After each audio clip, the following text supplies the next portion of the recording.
El que estan passant aquestes famílies és un autèntic malson. És important assenyalar, és una urbanització de 24 habitatges, 12 estan en la segona planta i 12 estan en la planta baixa, és planta baixa i semisoterrani. Esta és la planta del semisoterrani. Al 2009 van patir una gota freda i el resultat d'eixa gota freda i d'eixes pluges és això que estàs veient. Esta és la part on estan ubicats els dormitoris.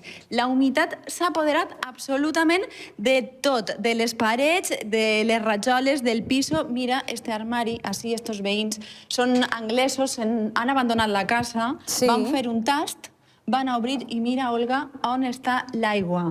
Fins ahí arriba, quina barbaritat, eh? Són escassos 15 centímetres del nivell de terra.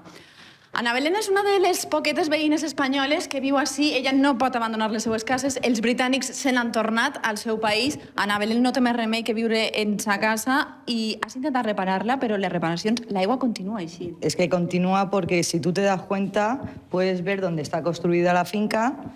Entonces, claro, todo el agua que hay aquí pues va filtrando, más aparte lo que va lloviendo, más aparte lo que van regando. Això és una base i vosaltres no sabíeu que esta casa, i a més en semisoterrani, estava construint-se els fonaments directament sobre on hi havia aigua. Nosotros no teníamos ni idea de dónde estaba construida la finca y por eso compramos. Porque si llegamos a saber que está construido aquí, vamos... Perquè viure així es insoportable y es insalubre. Además, dicho por el ayuntamiento, por un informe que hay del ayuntamiento de aquí de Daya Vieja, y bueno, esto estamos viviendo en estado de insalubridad. Clar, és que mira les parets, Manuel, tot, passem, Olga, al que hauria de ser el dormitori principal. Així hauria d'estar el llit, així haurien de dormir, així han fet un altre tast i mira...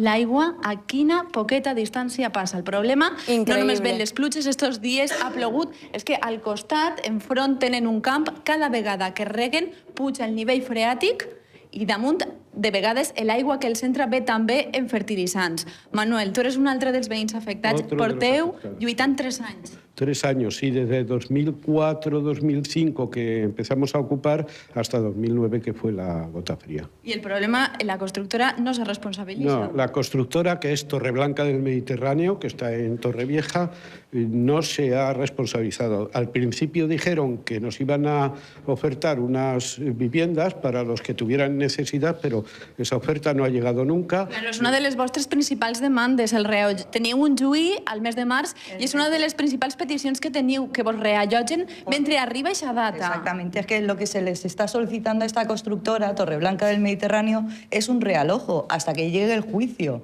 Porque, o sea, lo que solicitamos es eso, el juicio va por un lado y lo que demandamos es eso, que por favor nos realojen. I s'heu trobat també la sorpresa que no és l'únic problema el que té en esta organizació. A raíz de que estamos saliendo en los medios y nos están llegando muchos vecinos de otras muchas urbanizaciones de aquí de la zona de Alicante y, bueno, por lo visto de otros sitios, que están teniendo también problemas con esta constructora y no les hacen tampoco caso.